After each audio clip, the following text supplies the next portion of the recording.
Հարգելի գործատուներ, ղեկավարներ, գիտեք ինչու են ձեր աշխատակիցները լքում ձեր աշխատավայրը։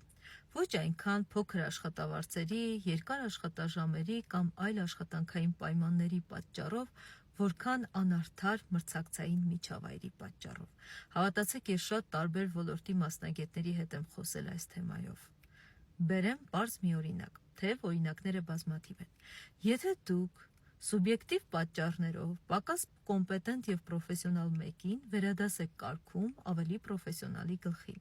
դա կհանդուրժի 1 օր, 2 օր, բայց ինչ-որ մի օր նրա համբերությունը սպառվելու է եւ դուք ի վերջո մնալու եք Ջ կլասի աշխատակիցների հույսին։ Միգուցե հենց դրան էլ ձգտում եք, որ նրանց ֆոնին ավելի խելոք երևաք։ Բայց եթե ոչ, եթե իսկապես ուզում եք արդյունավետ կազմակերպել ձեր աշխատանքը, ապահովեք արդար մրցակցային միջավայր ձեր աշխատավայրում։